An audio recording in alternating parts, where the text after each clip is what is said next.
Hi, and welcome to the Unwanted Opinions podcast. This is episode 6. I am your host, Lewis, and I'm joined, as always, by my good friend Kyle. Hi. And my other good friend, Ratatouille. Hi. Ladies and gentlemen. On today's episode, we're going to be focusing on, after last week, we did the big review of Turning Red, and I thought it'd be a good time to focus on Pixar in general. All our personal favourite films. We're all going to go through each of our own top 3 favourites, or, ones we just, our personal picks, and ones that may have affected us most, or, just we think is the studio's best work.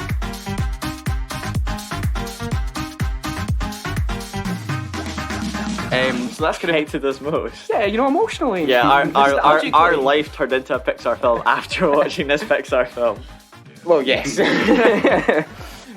that's kind of how the show's going to run today. In part 1 of the show, we're going to go through a couple films each, and then in part 2, as always, Kyle has gathered some movie news. Yep. In part 3, we're going to round up our Pixar discussion, and then in the final part of the show, we have reviews for X, Cheaper by the Dozen, Deep Water, Fresh, and Great Freedom. So that's the show today. You guys ready to go? Ladies and gentlemen. Yeah. Okay. Well, you better be, because I'm coming to you first, Kyle. Right. Okay. Right. So, Kyle, what is your first pick for one of your favorite Pixar films? my first pick. Now, I was gonna make a joke and be like Lightyear, and I know it's not out yet, but I genuinely think that could be bad, actually. So I'm not gonna have it. So my first pick, and I know Lewis knows what this is gonna be. Because he's been going on at me for the last week. Okay. I should preface this, right? I have the screenshots to prove it's just bullying. No, it's not bullying. I was like genuinely read your messages. I was like, I was gonna send that, that Vine where it's that woman screeching. Yeah. That's because it's my opinion. Yeah. I was so tempted to start sending. I didn't understand the point you gave initially in the Discord, and then weirdly you said I understand that point in the Discord. No, and then you go off and say I don't understand it. I said it, and then I was like, actually, I don't understand it. 5 seconds into the show, and we've already hit that discourse point where we're shouting, and this is a really good engagement. Let's keep going. Right. Anyway. Right. So what is your first pick? What is your third favourite Pixar film? Right. My first film is Luca, which Luca is not the most recent, obviously, because we just had Turning Red. Yes. Luca is the second most recent Pixar film, which came out on the 18th of June 2021. Mm-hmm. It was in that slate of Disney Plus exclusives, which I think talk about later. I'm not entirely happy with that. No, me neither. I think that's really poor because films like Encanto getting released, cinematic. Yeah, release. and the animators are top quality. And in my personal preference, I prefer Pixar's films over Disney's films. But because we've had 3 Pixar films in a row now that have all gone to Disney Plus, and we don't really understand what. Soul made sense. That wasn't telling that I do believe Turning Red has actually. No, Soul didn't get a cinematic release. No, that was like it was. Oh damn! It came out Christmas Day 2020, so it was in the height of that re-lockdown. Yeah, okay. And Turning Red has had some release, but it has. Yeah, no, because there are box office figures for Turning Red. Maybe that may be an Oscar thing though for awards later this year. Yeah, possibly because you have to release. Yeah, because I haven't seen any. Actually, saying that, Soul and Luca both got an Oscar nomination. They might have done it for one day in LA or New York. There's very specific rules. Anyway, carry on. Because unless it shows in cinema, you can't actually submit it for the Oscars, can you? So, Luca is directed by here we go. Let's see if we can get it. Enrico Casarosa. Right. So I mean that is completely wrong. But anyway, we're gonna go at it now. Okay. I'm going to go into why I like the film. I'm going to give you a wee bit more information about Luca, in case you haven't seen it. What's it about? So, the synopsis for Luca is set in a beautiful seaside town in Italy. It follows the coming-of-age story about one young boy named Luca experiencing an unforgettable summer filled with gelato, pasta, and endless scooter rides. Did you write that? Yeah. Did you write that, or did you get it? No, this is literally Pixar's synopsis of the film. Okay, I see. But the secret for this film is that obviously he's a sea monster. Okay, now it stars the two main characters, Luca and Alberto, are voiced by Jacob Don't forget about Terberley, Bruno. who Oh, that name rings a bell. Good Boys and other Wonder. Oh, yeah. Wonder as well. He did that film with Owen Wilson. Yeah, I know the guy. And Umberto, who's Jack Dylan Grazer, who's from Shazam and It. Yeah. Possibly other films. But anyway, so yeah, like this film, and I know Lewis has a bit kind of things about it, but the reasons the reasons I love it, and for me it's one of my top 3, is one, I'm a huge sucker for that scenery. Like Italian seaside, Greece seaside, anything like that. That's a winner in my book. Mamma Mia is your favorite movie. That makes sense. I actually love the first Mamma Mia. The second one, I'm a bit. Oh Jesus Christ! Not Mamma Mia. But anyway, so this film, so it's just kind of centered around Luca. Obviously, he's a sea monster living under the water and all that jazz with his parents, fish, and he kind of goes to the surface. And he learns to kind of like have fun and learn like a life with Alberto, who's another sea monster who I think his dad died or something and he got chucked out. And it's just about them two. And the whole plot of this story is they want to win a Vespa because they want to drive around a Vespa. And because they have a dream of driving together through the... Well, Alberto has a dream of driving, and then he gets Luca into that dream because he just loves pulls him in. Alberto. Yeah, but there's also they're in love, which is really nice. There's also the whole plot of obviously the sea creatures aren't welcome on land, and that there's that as well. Yeah, that's a pretty major point in the film. Because that's where the conflict. That's where the conflict is. Story comes from. Like they have to hide who they are and stuff. And then like they meet this. Yeah, they meet this female whose name I actually completely forgot her name. I was trying to remember her name. Female. I was like, female. Young girl. And she's wants to win this race, which involves swimming, cycling, and eating pasta because obviously we're in Italy. It's an Italian triathlon. It's an Italian triathlon. I think that was quite swimming, fun, cycling, and eating pasta. So, but for me, I obviously loved and the animation. Obviously, like with Pixar, each time they like to, each IP I should say, because obviously they keep the animation pretty strict for sequels. Certain sequels. Yeah. Incredibles 2, they kind of made it a bit more cartoony. Have you ever noticed that Incredibles 2? That was kind of I don't know, but anyway. I really like the stylistic choices in Incredibles 2. It's just the movie I have an issue with. Right. Okay. Right. Sorry. But anyway, so for this film, I love the unique kind of cartoonish aspect. It reminded me slightly of, I would say, like Popeye. You know the kind of cartoon I'm thinking of? Yeah. It kind of gave me a little it's a bit that more vibe. leaning towards the rubber hose kind of aesthetic. Yes, like it really is. 1920s, 1930s. Yes, that's exactly what I would say. And it's honestly just such a but for me, what I loved about it was just the simple story. That all it was like in its core, it was just about two friends wanting to ride a bike and win it, and do this. And also the water animation is incredible. Honestly, I love it. And for water animations, possibly. I mean, I remember Gonfalo, you showing me your. I can't remember what year of university it was, but you made that animation, and he was showing me how this like one drop had to come up and come down when this woman like stepped in the puddle, and they did it so seamlessly, and the way it's honestly the animation's beautiful, the story is simple and just quite nice. I know it's not everybody's favorite. It's got a 71 on Metacritic.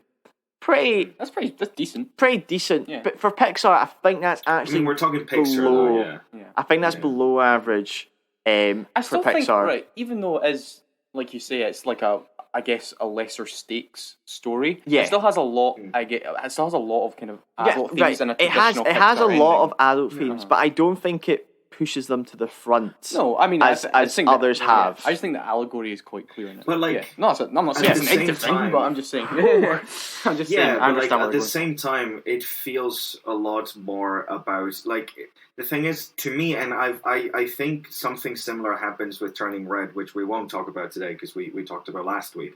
But I think these last two films feel a lot more connected to children and their emotional journeys, rather than seeing childlike things through an adult, like through adult emotions, you know? Mm-hmm. Like, to me, the Luca is very much about what a child feels, and like, it's a really good movie about friendship. It's about these two kids who are really good friends and their struggles, and them bringing their own issues to the friendship, and that, like, making things hard and then overcoming them, you know? Because it's really about both of them. It's just them and their relationship that this movie is about. Mm-hmm. Like, everything that happens to them is just things that challenge, get in the way, and strengthen their overall, you know, relationship.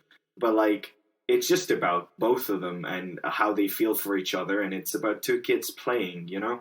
So, like, it is kind of like complicated emotions, but it feels more of a, like, the kind of emotions you feel as a child rather than, you know, more adult emotions and existential themes that you have in other Pixar movies. Mm-hmm. Does that make any sense? No. I get. You're basically saying I have a brain of a child. It's what I got from that. But yeah, no, I do get you. I think that's why I like it, which is just obviously reinforcing the brain of a child. No. Like, I don't want this narrative that I'm a Luca hater or something, because that's what it's coming across. I think you at. are. No, I'm not. I think it is a very, very solid. No, the film. narrative is you hate me. No, I do think it's a very, very solid effort from Pixar, but it's just not in the upper like echelons of Pixar films for me. And I think even in the last few years, I think Coco is better, and Soul, and even Turning Red. But I have issues with Coco. Do you?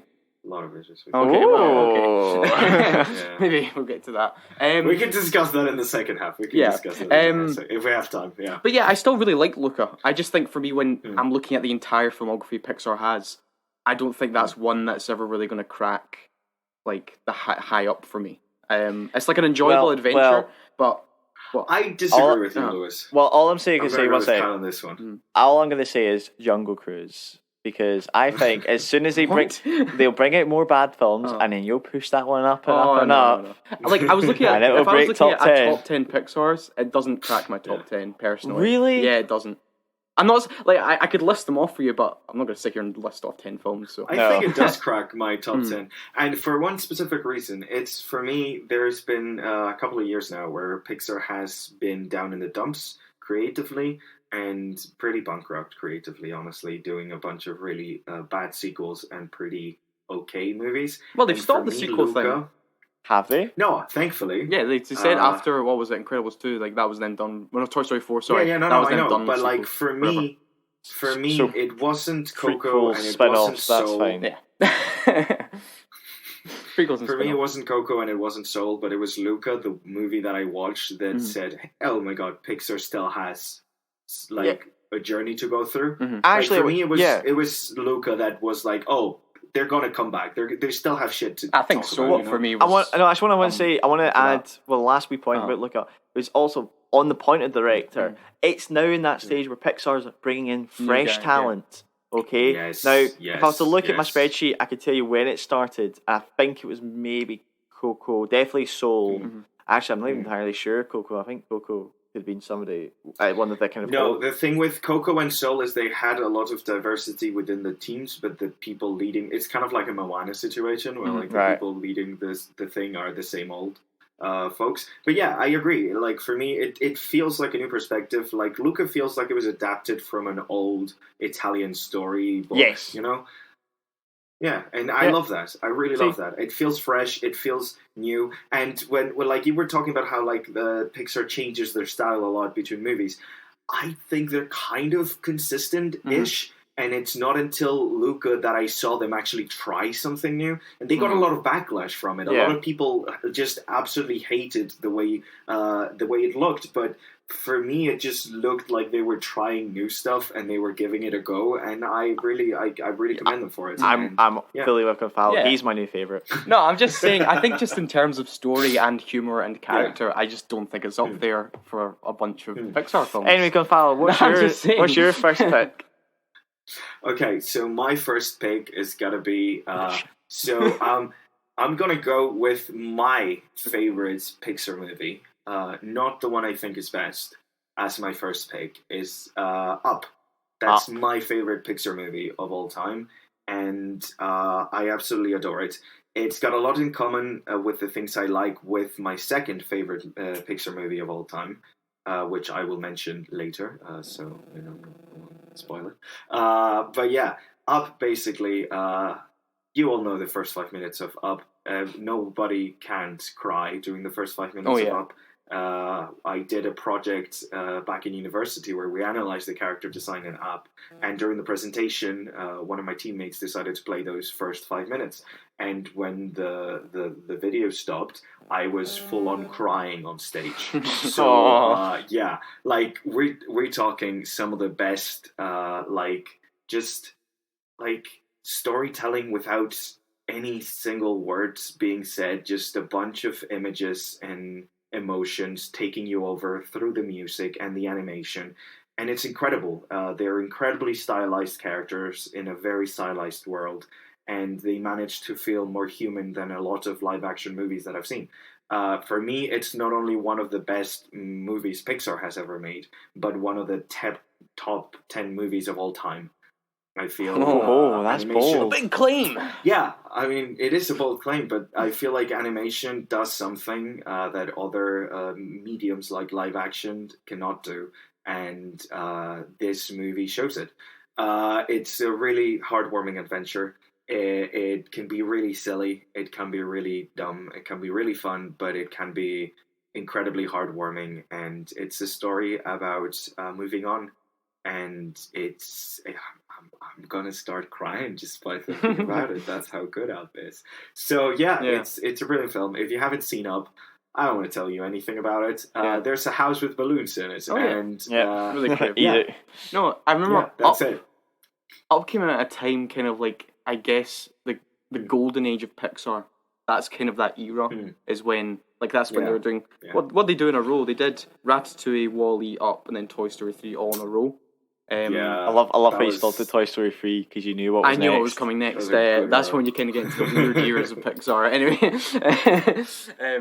but yeah, I mean, I actually still remember seeing Up for the first time in cinemas, and I didn't kind of really comprehend what was kind of going on in those first 10 minutes. I was like, oh my god. I mean, we were 11. Yeah, very much. But I was like, oh my god, this is actually, I can't believe they're doing this. And then I remember because my mum was there and she was like sobbing, like just like everyone else. People behind me, I still remember just everyone crying around me. And I can't remember. I can't count how many times I've seen Up. I've seen Up so many times. That soundtrack though. Yeah. Michael Giacchino, who just did Batman, did that. Oh my god. Incredible range he has as a composer. Honestly. But I've seen Up. Like I've definitely seen it. I don't know. It's not one I've rewatched multiple times actually.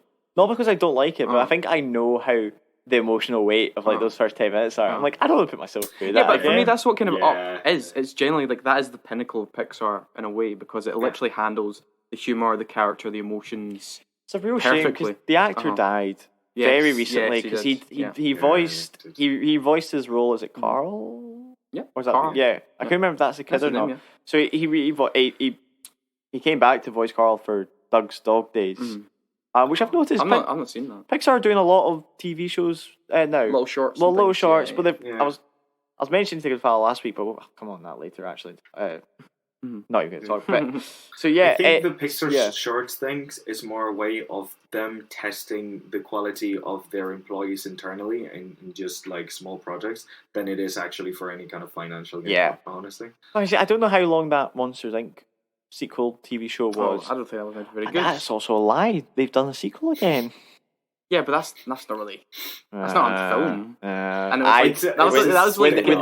when they made that announcement, they put so many loopholes in it. Yeah, they did. Because didn't like Marvel say they were doing no more Origins after Doctor Strange at one point? God. Yeah, and they did. Many Origins. Up is so good. Like it's 88 on Metacritic. Oh yeah. It did really well. It was a Best Picture nominee as well. I can't remember what won that year, but 2009. Yeah, I cannot remember which one. Anyway, it doesn't matter. No. Up probably should have That won. means Up should have won it. There you Up go. should have won it. Maybe it was I There you don't know. But yeah, actually, Up because that was when I was wrestling with. I was like, because I remember talking to you guys in this. I was like, man, there's too many films. Yeah, there's too many yeah. good films. I don't know what to make my top 3. But I'm really glad you talked Yeah. about Up because I love Up Yeah. a lot. And It's Pixar. it's a hardworking. It's a really heartwarming film, and it really speaks to me because like we mentioned we talked about this when we talked about Uncharted, but like the idea of like exploration and the whole fantasy of like going into the new world and like those kind of stories really resonate with us. And for me, the idea of framing life itself as that type of adventure and the way they take that passion that both him and Ellie have as kids and they put it into the rest of their lives. And then when Carl loses her, the way he holds on to that idea of adventure, just because he's still holding on to her without realizing that that's not what she would have wanted. It's just, it's so fucking good, guys. I've just realized Up is a God. better Uncharted film than Uncharted. Yes, absolutely. With an old man and a for sure. It's oh my It god. has a better. It does have a better air fight than Uncharted. That's There for you sure. go. Better villain. Remember the dog pilots. Again, it's a that's movie that funny. makes you cry, but it has I dogs think as pilots. personally, I think the dog pilots are more realistic than the helicopters lifting those planes up. Anyway, Physics-wise, Lewis, what's your first pick? My first pick, my number 3, I'm actually going to go Ratatouille. And I actually rewatched this on Friday. Did you? Friday morning with a bunch of hungover friends. Jesus? Yes, Jesus was there. Did he rate it Is anything? this going to be like the most positive episode we've ever done? We're just going to be praising these movies. We are, Yeah, pretty much.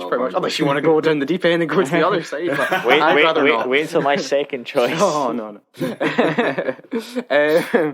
Ratatouille, of course, if no one's seen it, maybe we're getting to a point in time where a bunch of kids might not have seen it because there's so many other kids' films out now, and that's now getting that's now 2007. That's what 15. I would love to be in that pitch meeting. What for Ratatouille? What rat like- helps man cook? Yeah, literally. Like, surely somebody was like, why? Yeah, no, but so obviously, Ratatouille has Remy the rat, who's got this incredible talent for smell and being able to pick up senses and flavors and things. What would go well together? He's a incredibly gifted chef. He's a rat. Yeah. And then one day, once the colony gets attacked and they all have to run away, Remy gets separated from his pack, and then ends up in Paris and. He discovers Gusteau's restaurant, which is the chef whose book he has, and the show he's seen on TV, and it's basically his inspiration. Who he imagines as a ghost following him about and telling him to do things and stuff like that. Imagine if they directed this post Gordon Ramsay and they made the character of Gusteau. There must be on Gordon YouTube. There Ramsay. must be an edit where all his Gusteau's lines has been dubbed over with Gordon Ramsay. What are you? I'm an idiot rat. And then the chicken is raw, Remy. The chicken is raw. And then one day, overwhelmed by his passion to cook, because he sees Linguini, who's just a KP, basically a kitchen porter. Also, best name for a character. Yes, like Linguini. that name matches his looks so freaking to the point. He sees him spill a soup, and then he's gone and ruined this soup. It's going to be a disaster. Everyone's going to hate it, and it'll ruin the restaurant's reputation even further. So then, of course, he jumps in, has to save the soup, and it's a hit. The soup is the big hit at the restaurant, and it's now changed Linguini's life. And Linguini's like, "What do I do? I messed up the soup. I don't know how to change it. I don't know what to do." And then, of course, he gets the help of a rat to kind of fix his problems and help cook for him.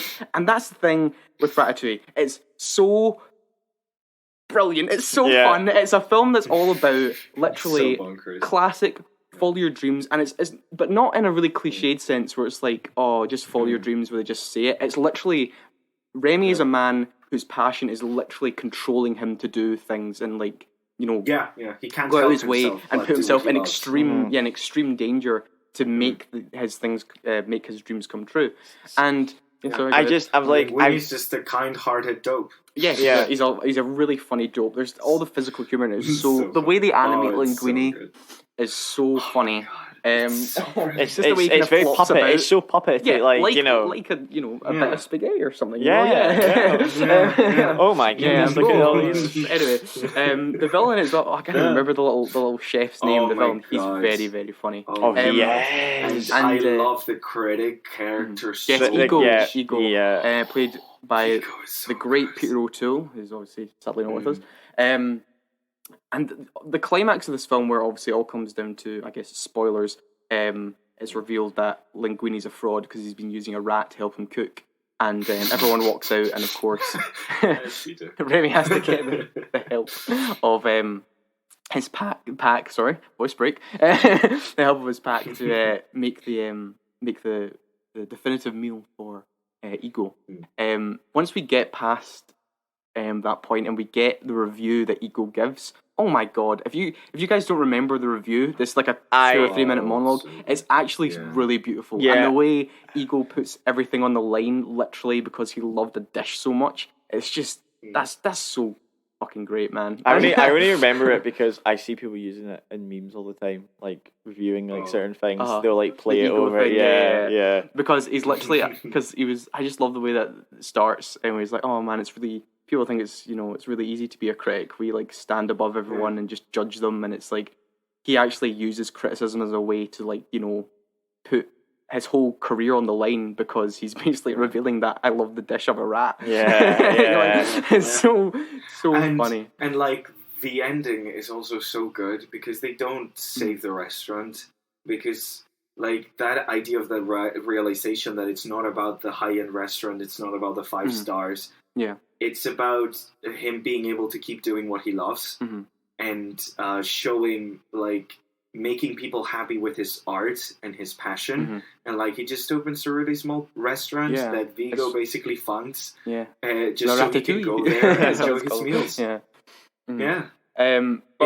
It's so good. It's so good. And the way they portray food and taste, it just, so all the flavor scenes. It's like the vapors and the colors coming off the cheese and the strawberries. They know how to animate food, because that food looks great. I mean, for a film that came out in 2007, well, for Pixar's animation's been pretty solid since. That's what it's it's looking great. Like showing food, honestly.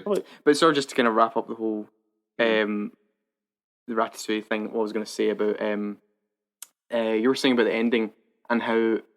Yeah, it's not the conventional just follow your dream story, because, like I said, it's just like you have this person who's so overwhelmed by passion, and the way, I guess the ending really works in a way, because it's like the dream did come true, but not in the way it was sort of meant to, but in the end, it did. And the whole motto, anyone can cook, which you can take literally. You could be like, anyone can cook, can obviously be adapted into anyone can do anything. And it's just a really sweet, lovely film. But that's another thing I love about this movie, because they play a lot of things with that phrase, because it can be taken in a lot of different ways. And they, like, anyone can cook, It's a possibility for everyone. But at the same time, both Cousteau and the way he said it and the critic was right, because the critic said not everyone can cook. Yeah. And they're kind of both right, because everyone can cook. But it's only certain people who have the love and passion for it that can really, like, turn that cooking into art. Yeah, everyone can cook, but not everyone can cook. Exactly. Anyway, so the highest rated Pixar film, Ratatouille. Really? Yeah, it's quite surprising that. Well, not for me. equals high class. Is that it? Anyway, what is your number 2 pick? My number 2 is Toy Story 2. Toy Story 2 coming out. It was November 1999. Now, obviously, they literally did like a few years apart. It was always November releases that for a while. Like the first few were always November, and the first sequel. I was 1 year old when this movie came out. So was I. I was 2. No, you weren't. No, yeah. 1999. Oh, yeah, you were. So were you. Oh, yeah, so was I. We're all one. We were, Toy Story 2, obviously, sequel to the Toy Story, 1985.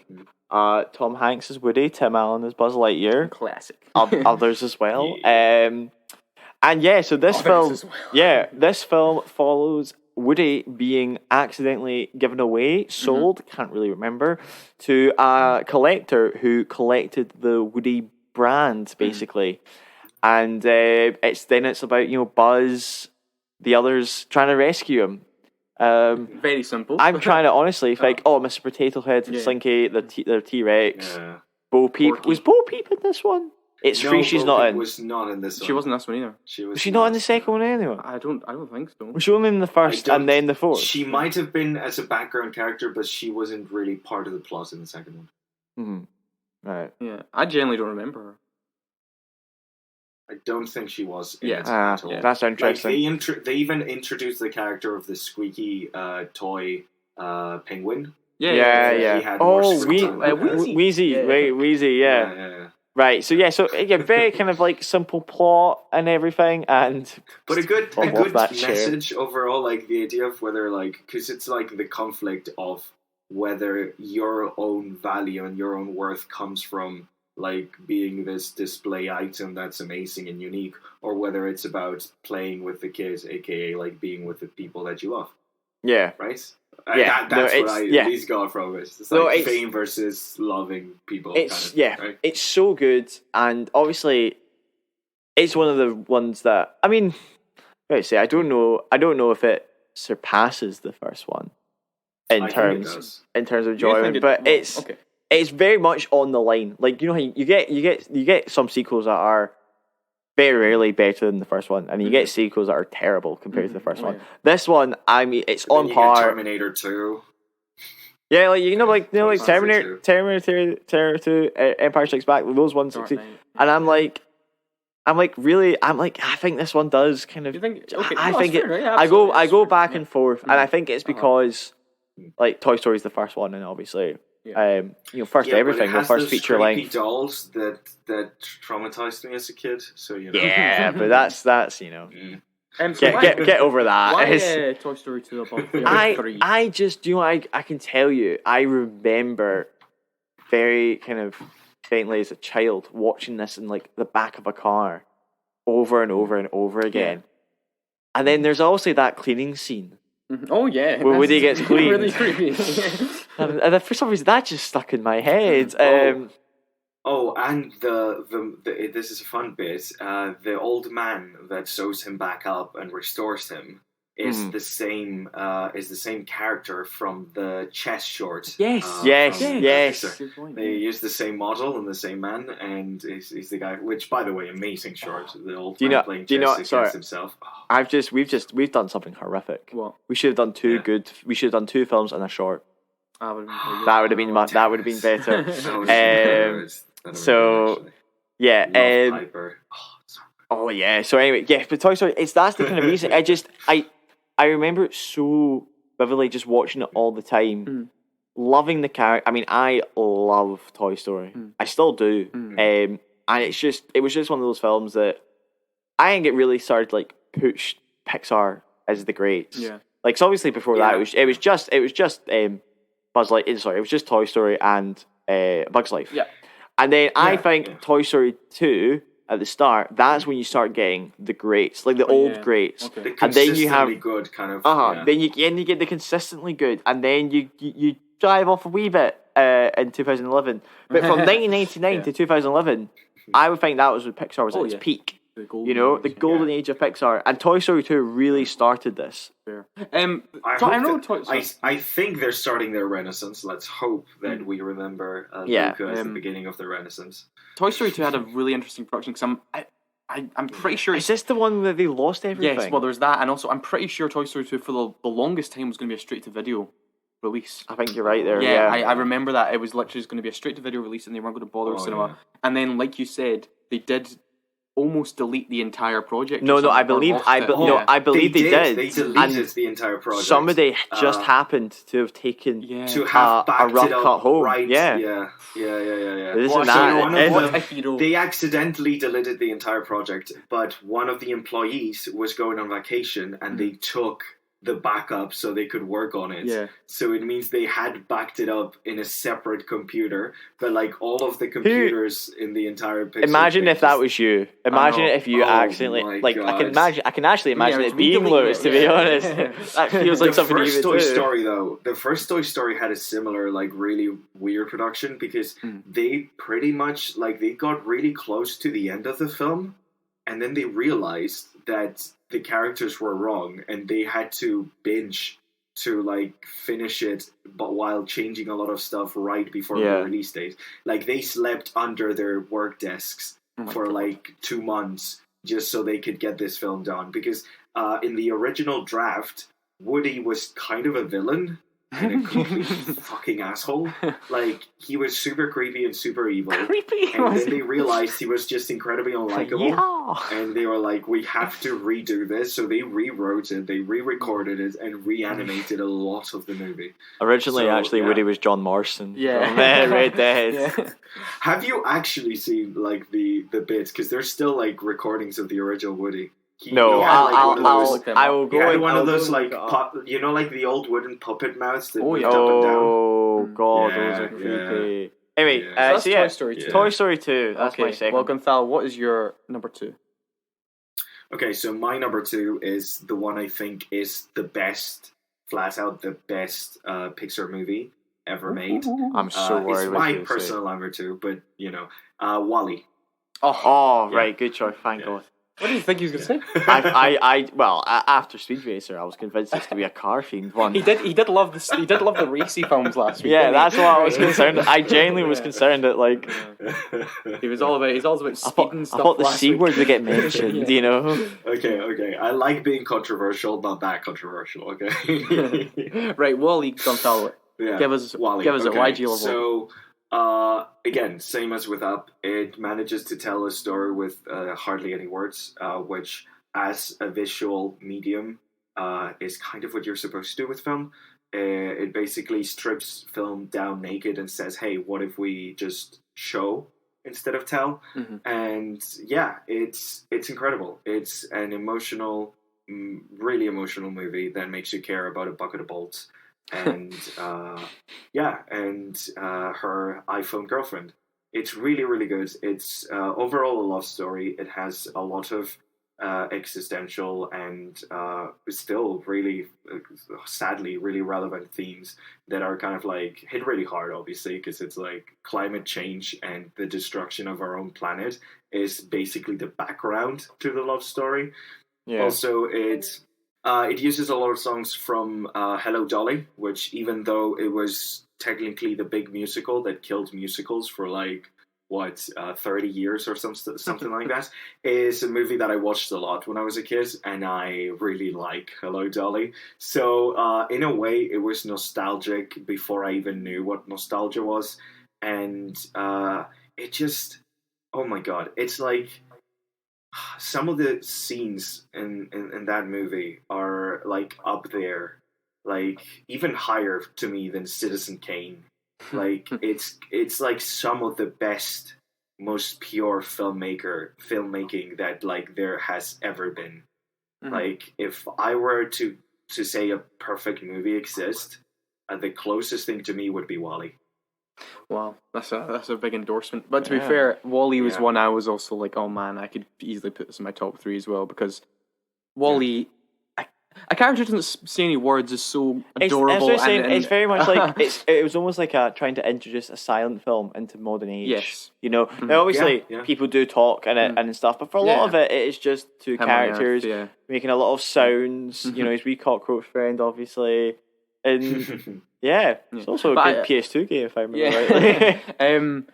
I just like, because WALL-E is basically, I kind of like to look at the film and he's basically an infectious love robot. In the sense that basically he creates, like, even when he goes up into space and stuff, basically the situations that he gets into, he just feels kindness. Feels kindness and brings people together, even though they're all, you know, on their big floaty chairs and only looking at their screens. Modern parables. Anyway, but that's basically what he is. You know, the whole story is obviously them, him and Eve. Is that a robot's name? Eve. Eva. Yeah. Eva. just basically him trying to, I have to say it in the Wally voice, so I can't Yeah. say it. It's one of those things. him trying to be with Eve, and then in that process ends up bringing everyone together and people falling in love, and the whole ending of them going back to Earth and trying to give it a second chance. It's quite beautiful. It's beautiful. It's weird because Wally as a character gets a lot of development, but at the same time he's a very static character because he's the type of character. He reminds me of like movies like Paddington, where like the protagonist doesn't change. He changes the world around him because of who he is, Yeah. Which also, being a movie as depressing as it is in like a concept, the world has ended because we decided to trash it to oblivion.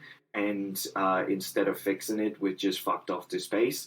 I wonder what that's about. It does not feel relevant at all to the current political climate, does it, guys? But yeah, it's a very depressing setting, and yet it's a very hopeful film. Not only because they make it back at the end, but because one robot, just because he believes in love, he just falls in love, he changes the entire course of history. It's amazing. Absolutely. It's amazing. Great choice. Great choice, Gonzalo. Yeah. Incredible movie. So Lewis, you're saying... I believe it won some Oscars. It definitely won some. Yeah, I think I can't remember. Yeah. But I did win some. Lewis, your second one. Yes, my second choice, I'm going for The Incredibles. Oh, an incredible choice. Thank you. If you just want to put, films with just superheroes in them, this is probably one of the best superhero films ever made.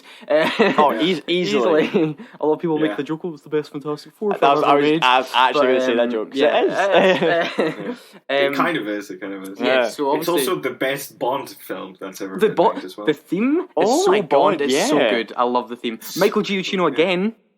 The guy, the man, the legend. I didn't think about it. I've never thought about The Incredibles as a Bond film. I actually, if I try and hum the Bond tune in my head with the Incredibles tune, it gets mixed up. Oh, that's now going to annoy me because I can now see. It's like the thing is, because the thing is, I believe. Oh, I forgot the name of the director. Brad Bird. I grew up with like the old spy serials, and like that's the tone that he wanted to inject into the superhero movie. But that's the thing.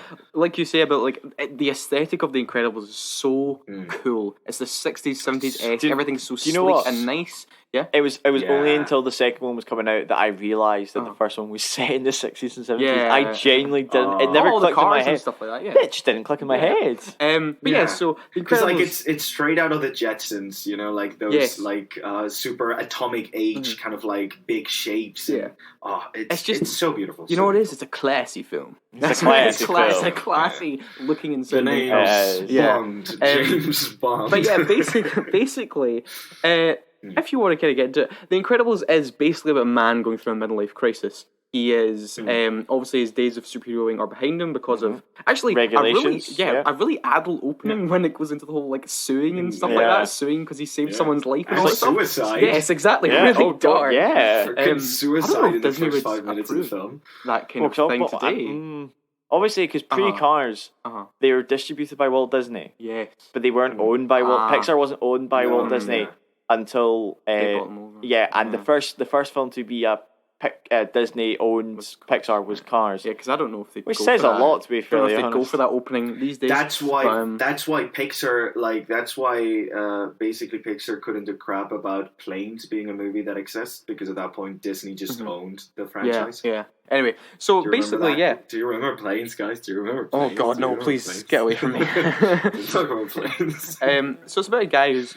Basically, as I said, midlife crisis. He's stuck in his office job. He really just wants to go back to the peak of his life when he was just this really fit, cool superhero that everyone loved and everyone cared about, but now he feels he's a nobody. But then the chance arises to bring back his superhero days when he gets a strange message and gets told to go to an island to deal with this robot that's kind of gone out of control.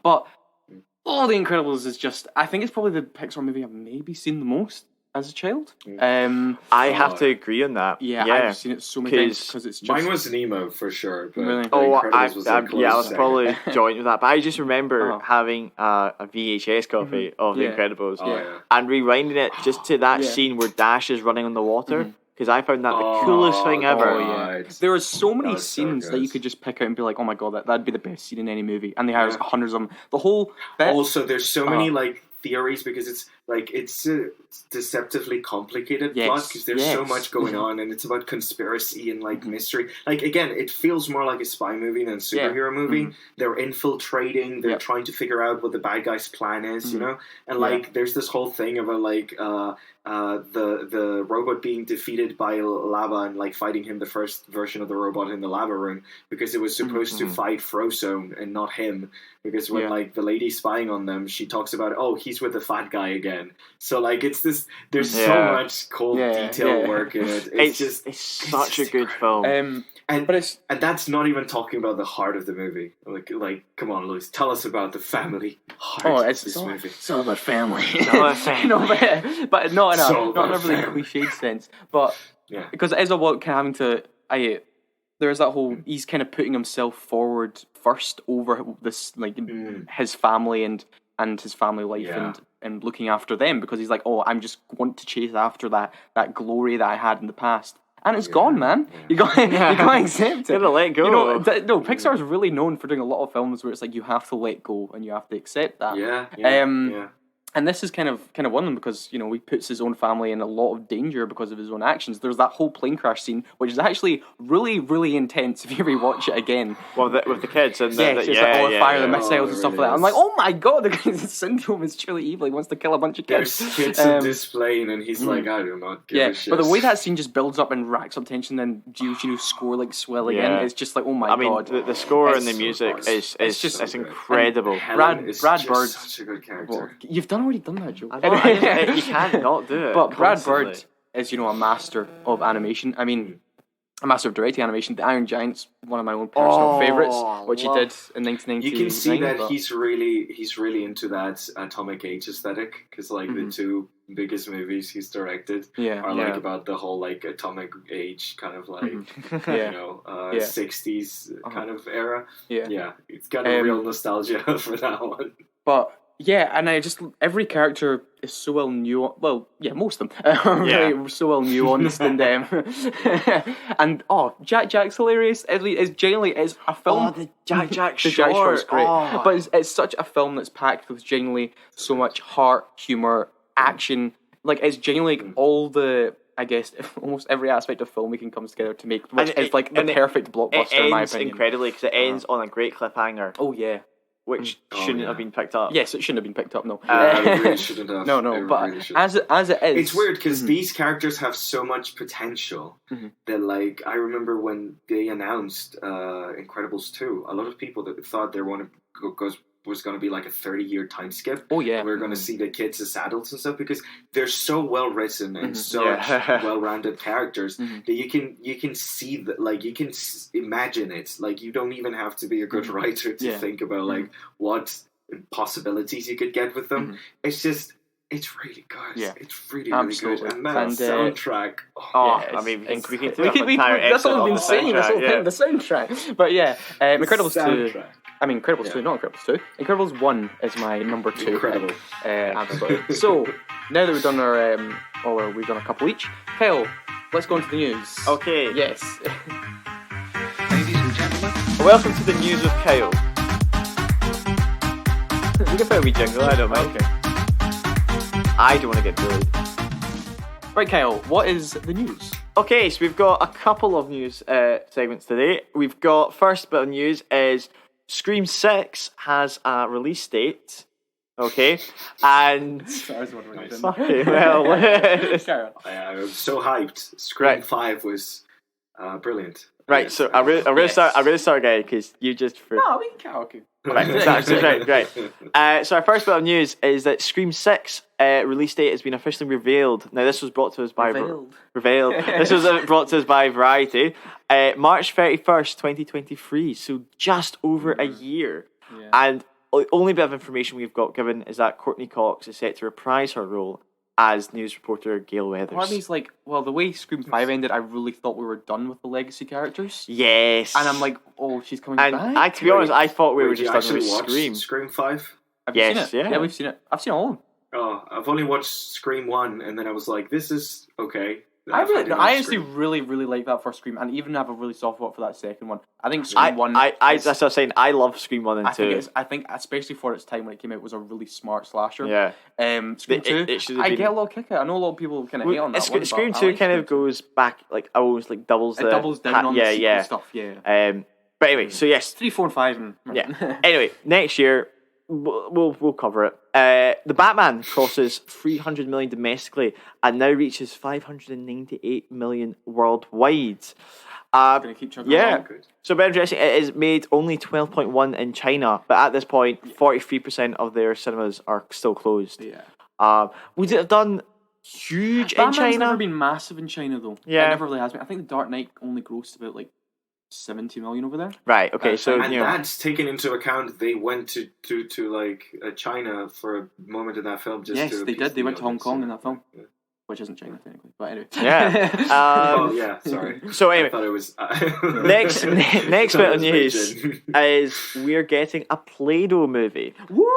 We're coming to us from. I've been waiting for this so long, Kyle. You have no idea how excited I am. Yeah. Coming Big to us, Play-Doh fan. Yeah, so coming to us from Deadline, going to be written by Emily Gordon, who's known for this TV show The Big Stick, and directed by John Chu. Is that the one with the big stick?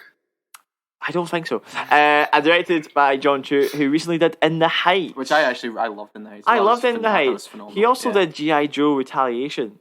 What is this guy's filmography? Oh, really? Yeah, seriously, yeah. Okay. So, interesting. Bit interesting there. Anyway, it really, like, filmographies like that really remind you that the whole filmmaking thing is a cooperative effort. Yeah. It's not just one person. Interesting. It's the director's filmography. Yeah. The films that... Yeah. We'll see. I'll fight you when it's we'll see it when it comes out. And last bit of news is the untitled Godzilla vs King Kong sequel is set to start filming in Queensland, Australia later this year. Yeah. No release date has been scheduled for this film yet. Both them all out there. I thought they gave it a title, isn't it? Wait, I'm confused. I thought they were doing like a Son of Kong thing next. I don't know if they'll just do it like, they have to team up or something. Again? Yeah. Did they? Yes, they did. I didn't finish You've not seen it? No, very famously, I thought it was at the scene where they go, it's like a robot Godzilla. And it's like, no, it's a mecha. And I paused it and I never turned it back on. It was Godzilla vs Kong is kind of it's trashy, but it has. I haven't seen King of Monsters yet. I'm like waiting. Do not watch King of Monsters, Jesus. We have some horror stories from seeing that film. Best birthday present of my lifetime. Anyway, that's the news kind of wrapped up. We only had a few stories to cover this week, so let's just finish our Pixar discussion with Kyle. What is your number one pick? Finding Nemo. Okay. Yep. Right. Once again, it's probably. I don't think I saw it in cinema. Like, I was debating what one I think I saw first. I think that's still Incredibles. Finding Nemo, though, I think is the one I've seen the most. Yeah. I'm convinced on that point. Also, it's a sucker. I just love water, so anything that has water in it is a good, solid pick. The simple story of Nemo getting basically taken by scuba divers to go to an aquarium, a dentist actually. A dentist. Yeah, and his dad. The dentist takes it because the dentist likes scuba diving. Was it the dentist who went scuba? I don't know who went scuba diving. It's I mean, I imagine it was the dentist himself. I don't think people would be scuba diving for tiny little clownfish. Famously super rich dentist hires scuba divers. Yeah, it's about his dad Marlin and their friend. Dad Marlin goes out to find Nemo. Classic. And he runs into Dory. Nemo. Okay, now they're both voiced by Albert Brooks, voices Marlin, and Ellen DeGeneres voices Dory. Fantastic film. I think it's one of those ones that, like, I could almost tell you every single character that's in it. Yeah. And, like, I could, because you got, like, the ones in the tank. You've got the zebra fish when it's like, I'm scarred from all this. Yeah. It's me. I forgot that's Willem Dafoe. Oh my god. Yeah, that's what. Oh yeah. And it's like that whole escape sequence. God, that is so tense. It's so good. And like the sharks, like Bruce. Yeah, You know, That's actually quite scary what happens with the sharks. Oh thing. I remember as a yeah, kid, I like was when oh he's my- I like was he quite starts scared. bleeding, and that it's bit like, where his pupils dilate. Yeah. Oh and do you know what? God, It was that's only terrifying. up until a year ago I realized why he was called Bruce. Because Because the I animatronic- never knew the animatronic had a name. Yeah, the animatronic in So, Jaws is I called Bruce. don't. Yeah. Oh, So the yeah, animatronic from they used in Jaws was called yeah. Bruce. Oh, I thought so it was yeah. called "Holy shit, that thing never works." Yeah. That But anyway, so it's got so many because it's great because it goes through all the kind of settings of an ocean sort of thing. Yeah. You have like the barrier reef, also quite a strong start with Oh, you a know, really yeah. dark yeah, start, like yes. I was going to say early Pixar, I sometimes hate they barracudas now. Yeah, Because of this yeah, movie. That's a really Or really barracudas. scary image when it's just like the two of them in a little house and then Yeah, the big barracuda's oh. just there in the darkness.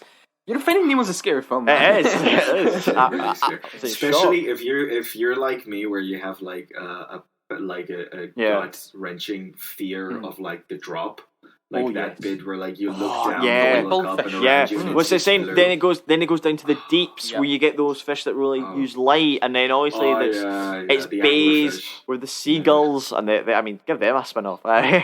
Yeah. I honestly, I'd rather have taken a seagull spin off than Finding Dory. That would have been quite fun. actually. But yeah, Me like too. absolutely loved Finding Nemo. I mean, it's considered I- a lot of people's fan favorite I as well. think Mhm. it might be the most profitable Disney film considering its its time and budget. budget. Because at the Potential, time the budget was 94 million and it grossed 870 million. Mm. So at the time, and I mean, when I was doing research, nowadays it's 175 to 225 million per Yeah. Pixar film. Yeah. And only a few of them. What are you doing? My dad's interrupting. Guys, All right. Come on, shut up. We just Now like I'm to gonna do- have to edit this people- thing no, out. No. Damn People it. who are listening, me and Kyle just turned to the FaceTime and just saw Gonzalo doing karate chops in the air. So we were very confused I what was was so happening. confused. I Right, was trying to so communicate to my yeah. dad to fuck off because I'm recording. that's I'm why we're in cutting a this whole thing out. That's Okay. why we're in a Stop. shed. This is Yeah. going away. that could be the start. Yeah, but see Um, the Finding Nemo thing. This is the anecdote, the one I don't know if you remember, right? okay. Because I remember seeing it as a kid, right? And obviously, because the whole film is set underwater, I felt very, Oh, yeah. I felt very uncomfortable. I'm like, I feel like I can't breathe. Because it's like, I was what, 5 years older I at remember the cinema. you telling me You're this. just like You're engulfed allowed in to the be thing, dumb at 5. and you're just like, oh my god, I feel like I can't breathe, and I just felt uncomfortable with the whole thing. And then you That's add in so funny. like the really scary opening and the sharks and gosh. the light bulb fish. I was like, this is a really horrible experience for me. I don't want to go see Avatar 2. We- okay, You we think gotta I've do- hold your breath guys. the entire time. What? Guys, we got to do an episode of the most traumatizing movies of our childhood. Where we review the most traumatizing movies of our childhood. Absolutely. But obviously, that's a golden thing. I have rewatched Yeah. Finding Nemo many times, and that's not the only experience I've had. And I really do enjoy it. You don't, yeah, I was going to say, you don't have a panic attack No, every no, time no, you watch no. Finding Nemo. That's over. Yeah, Finding Nemo. It's going to be now number 1 for Pixar. Right, Gonzalo, what is your number one? So I thought we started with number 1 and went down to number 3. All right. Oh, okay. So my number 3. Because we would start best to worst. Yeah, I went from best to worst. I don't know why. It's downhill. It's faster, you know. Okay. Right, Gonzalo, what is your number 3? So my number 3 is Monster Inc. Yes. Oh, wonderful. Yeah. I'm sorry, but like after talking about Wall-E and Up, I can't pretend like Monster Inc. is better than both of those movies. Nah, do it. I dare you. Just go. Yeah. Delude yourself. I love it's the title sequence for Monsters Inc. is actually one of my favorites. Oh. The doors. Oh, Yeah. That's actually, It's so good. you could say that's the best because it's but I would actually say, well, I'm kind of jumping on Gonzalo's. No, go. But it's for me, it's like the most creative Pixar film, I think. Still, Yes. I just Yes, think yeah. just the whole idea of using screams as The energy, concept and is you know, so out you know, there. basically It's so someone, out there, and it's great. yeah, someone in a pitch meeting just went, "What if we did kids?" Feel like they've seen monsters in their closet and just extrapolated that into a whole world and universe and It's lore. the Hollywood, and it's crazy. the Hollywood sequel Yes. doctor. Yeah, Yeah. but why do you Yeah, want and they so much even of that? throw in some cryptids and like the abominable yeah. snowman is Yeah. real and stuff. Like it's It's so good. It's so good. So basically, it's just a very imaginative movie. It's just incredibly out there. It's a movie about a relationship between two very very interesting characters. Basically, you got Sully. He's big. He's blue. He's always been like popular and on top and good at his job. And then you got his best friend, who's kind of like his quote unquote sidekick. And you have this idea of them being friends from childhood, which then gets retconned in the sequel. But the whole you have this whole idea of their dynamic being basically one of them is just effortlessly good at everything, and the other one puts a ton of effort into trying to do everything right and trying to be good at their job and trying to get on top. And obviously he cares a lot more about the job itself or being on top than Sully does, because he's all like, I'm good, so I don't need to care. So it's really interesting when you get in that conflict where Sully actually meets really like a cute young baby girl that's like really attached to him and calls him like little kitty cat and stuff, and he gets confronted with this thing where like it's completely a complete transgression of their way of life and the society that they're built around. To actually take care of a human and stuff.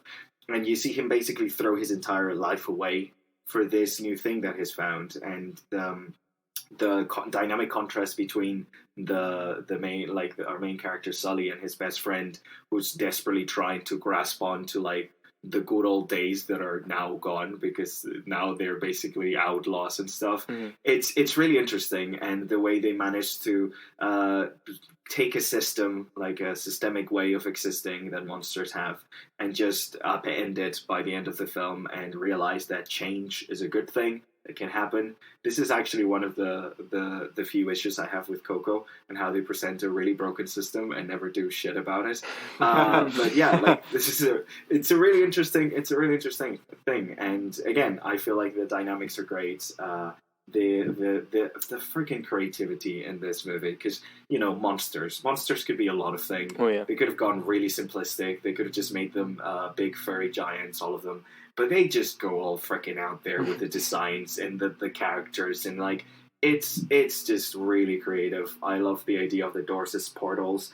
The way they even framed it, because it could have been like this mystical thing, but the way they framed it as a 9-to-5 in this like factory worker kind of environment, this kind of bureaucratic thing, like it's just endlessly creative. The jazzy intro and outro are like so good. So good. Not to mention, Billy Crystal and John Goodman just they're so funny. Billy Crystal especially, my god, so good in their roles. I just love that whole gag. But that's the thing. Yeah, like they are like their characters are defined so well from the start, and the actors embody those roles so extraordinarily well that as soon as conflict arises, you can like. Not only are their like reactions and their conflicts predictable, but they are absolutely hilarious in every way. I think the funny thing about the Billy Crystal thing, I think he was originally meant to voice Woody. Like and then basically it didn't. They were like, "Nah, we're gonna go a different direction." But trust me, I could see the voices being similar-ish. But they obviously went with Hanks. I could see Billy Crystal doing the evil version of Woody very well, actually. Maybe, But then when that was the draft, they were basically like, might have been it. Don't worry, we'll use you in a project. Don't worry, we will. We will. And then obviously he got Monsters Inc. And obviously I'm really happy that happened. Which is like the best, like one of his best roles, and that's saying something because it's Billy Crystal. But like, damn, they're so good. I actually rewatched Monsters Inc. like last year, and I was like, man, this is just so fun. I just loved it. So many good ongoing gags. Randall is so scary. That whole the play they managed thing to make a purple lizard. That's like the whole scary. has a great end credit sequence with the play, because at the start, like put that thing back where you came from, or so help me, and then obviously they have to actually put on that production, which is just so funny. It's just weird. I want to quickly, so good. Just before we move on to you, right? Pixar love doing bloopers. Oh yeah, like animating actual bloopers. So funny. Like that's because it was kind of like the bloopers thing was kind of a thing, like a trend in the early 2000s, though. It was a thing you put at the end of movies. So like the idea of them doing the animated, it's the fact they animated them. Go to the effort of making the bloopers. Because it's not like the voice actors actually mess up. It's like in the world, like a set will fall apart. They're right. You know, It's like- like they're filming in that world. Uh-huh. The Bugs Life bloopers are so good. I do remember. Yeah. I remember them so well. Oh my god. Anyway. It's Excellent choice, Gafal Monsters Inc. Yeah. Your best Pixar film. Controversial. If that was his number one, I think that's a fantastic number one. Lewis, you're number one. So I was really wrestling what to do with number one because one means a lot to childhood me, and still to this day, I still think it's a perfect. This story, it could be transferred into a Pixar film, I feel, in a minute. But I'm actually going for Toy Story 3. Yes. Ooh. I was thinking to do Toy Story because I just love that film so much. But technically, I'm kind of cheating here. It's Toy Story 1 and 3. That's not allowed, Lewis. When I said Up was the pinnacle of Pixar, I feel like this is kind of, just on the same level with it. If not just a little bit more. Wait, which one are we talking Toy about Story here? 3. Right, okay, Toy Story sorry, 3. right. Just to clarify. What? How dare I? I know you've got a weird thing with Toy Story, but anyway. That's I don't dislike a them. I whole think they're issue. amazing movies. All right, For me, okay. they're just an 8 out of 10. All right, okay. Okay. Anyway. Also, we haven't given any of these numeric numbers. Do we want to? Do I'm that giving them all when 10. we finish this? Anyway, All 10. Okay. Toy Story 3 was, the ending of this epic trilogy. The franchise that started off Pixar. Yeah, true. And I just think for me, Toy Story 3 is just it's like this ensemble piece that kind of juggles things from the first film and the second one and sort of puts a new twist on it, because in this one we basically have Woody, who's basically still carrying on his baggage from the first two films, who's basically like, I need to be with Andy, even though he's going off to college soon, and that we need to stick by him like through thick and thin. And all the toys are like, look, man, you gotta let us go. We've even been in boxes for years. Like it's over. We need to go find someone else to have play with us. And that third film is really kind of Woody and everyone else too having to come to terms with where they're at now.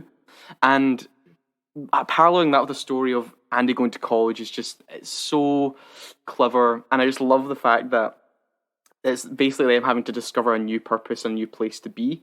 And I think Toy Story 4 also extrapolates on Woody's own crisis, which is why I kind of like Toy Story 4 a lot as well, as like an epilogue story, which actually really should be called Woody and not Toy Story 4. But I just a Toy Story movie.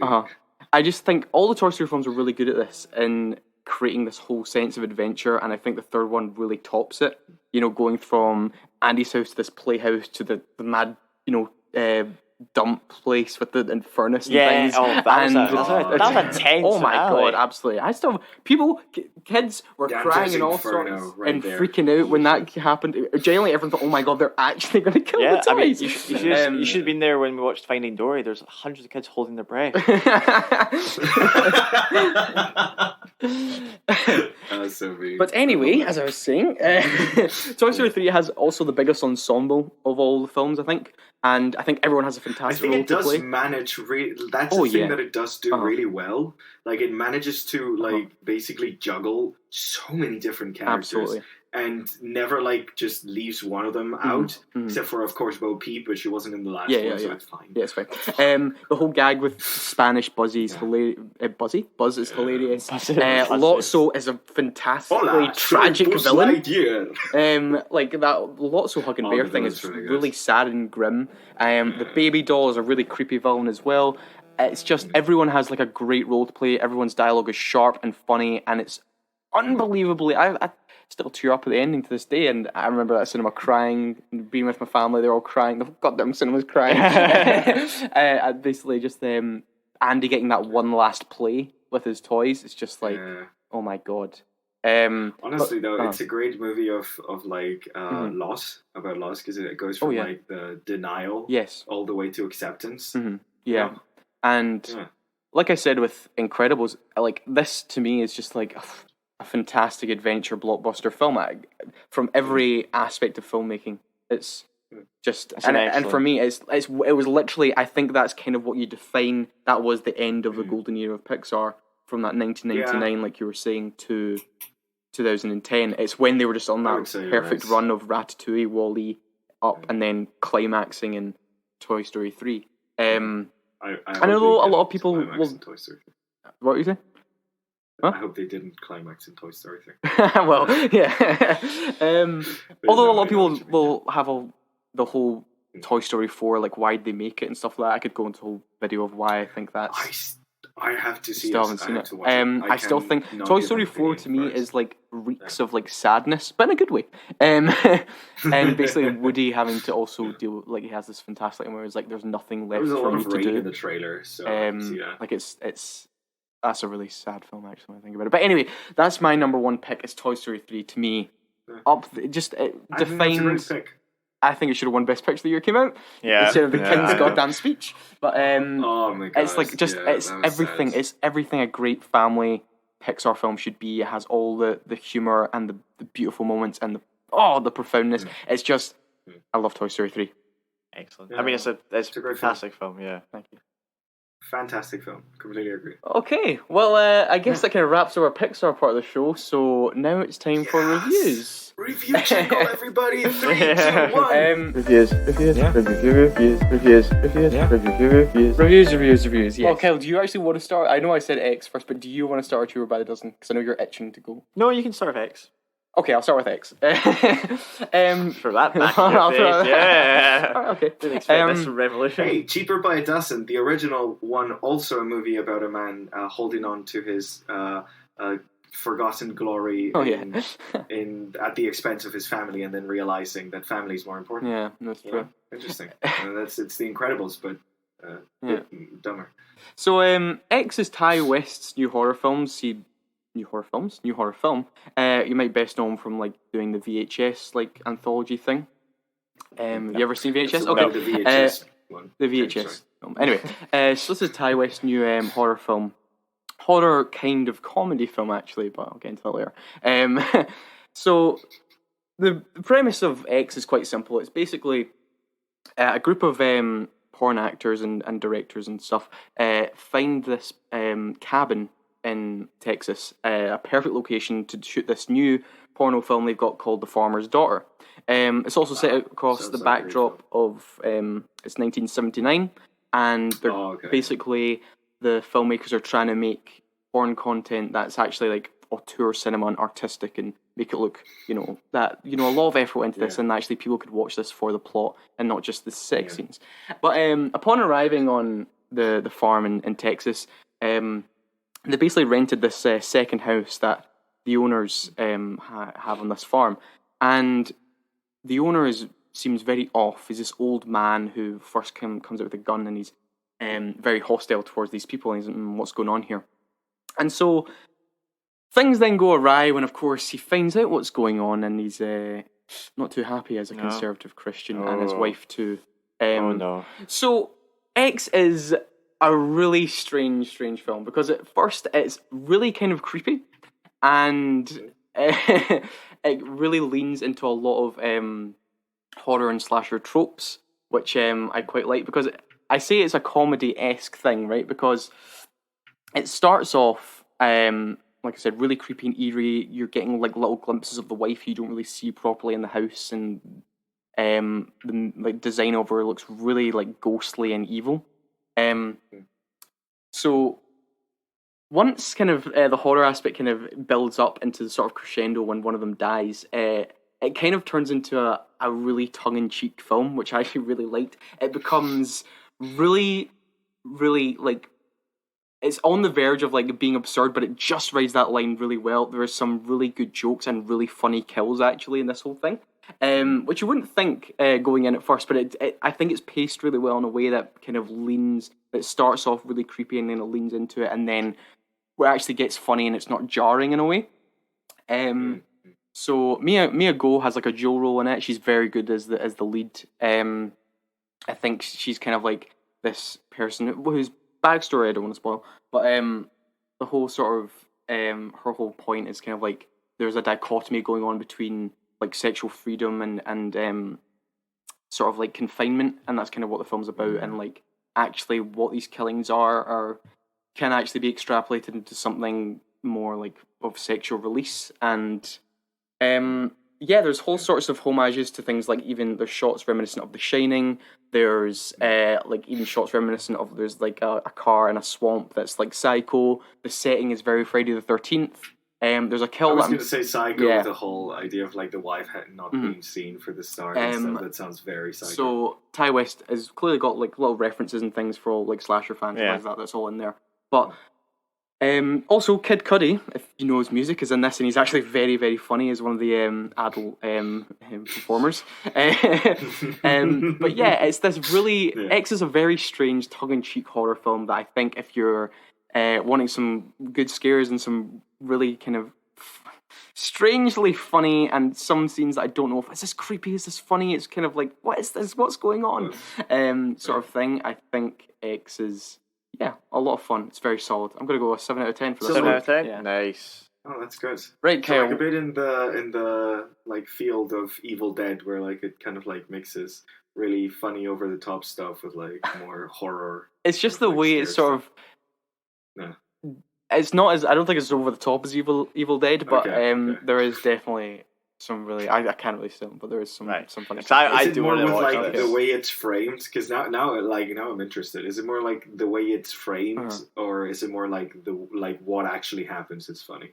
A bit of both. There's some quite humorous shots, especially one with Kid Cudi in it. That's like done in silhouette. That's actually really hilarious.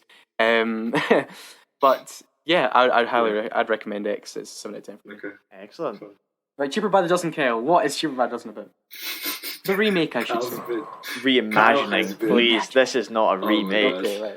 Okay. So 2022 is Cheaper by the Dozen. They made a movie and they called it Cheaper by the Dozen. Yeah, they made the movie. Well, basically, what this proves to me is Disney can't count.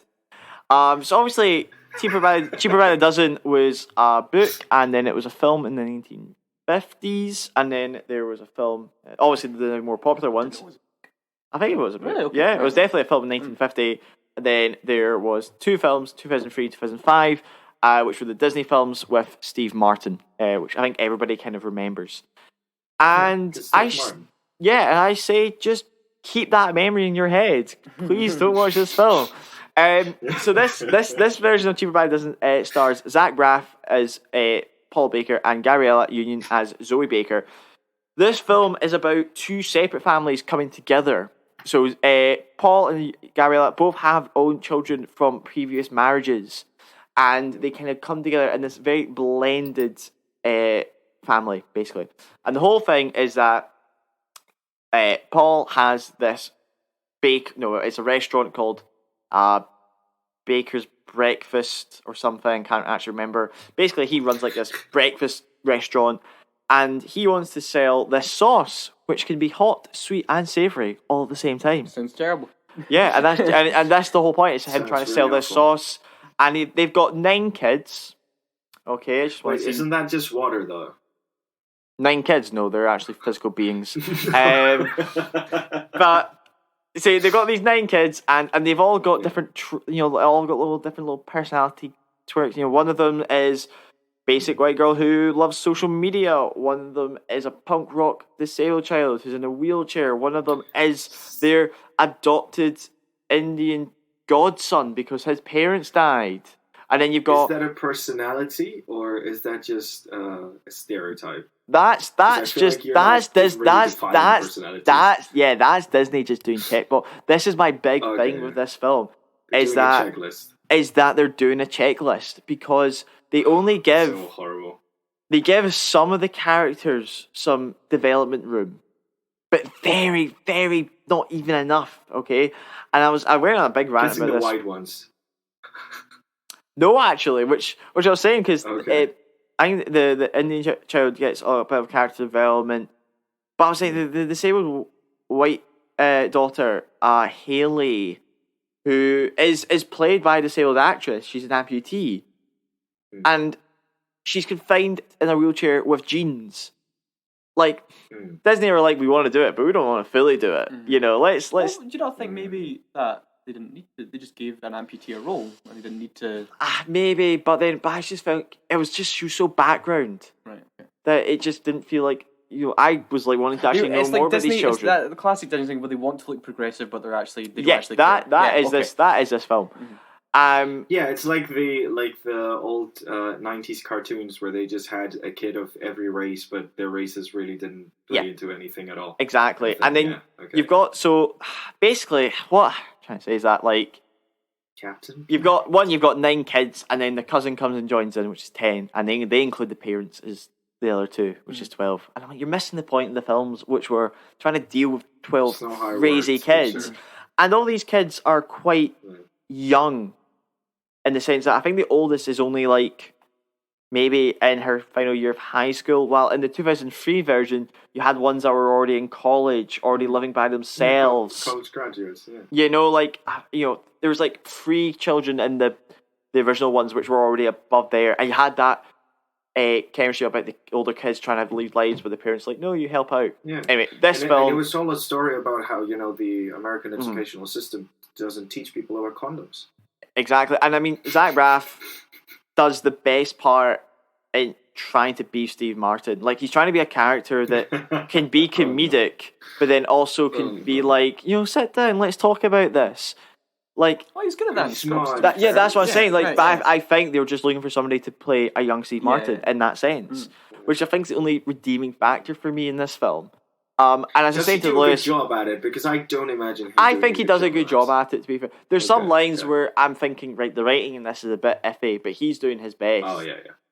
Okay. And so overall, it's a case where like the writing is bad, the actors actually trying to do. Okay. And like I was saying it's weird because the writer of this did the 2003 version, so I don't understand. But the big thing, it feels like a 2-hour pilot for a TV show. I mean, that doesn't go. It's not going to go anywhere. So what would you rate it, Kyle? 3 out of 10. Ooh, brutal. Yeah. I think that's what you give Uncharted too. No, Uncharted was a 4. Oh my god! Yeah. Oh my god! Right, okay. I mean, I can understand that because at least Uncharted is kind of entertaining, even if it's bad. Yeah. Like a 3 out of 10 is more like it's so boring and dull, it's not even worth seeing. Anyway, like a 1 and a 2 can be so bad that it's kind of entertaining, but a 3 is kind of like yeah.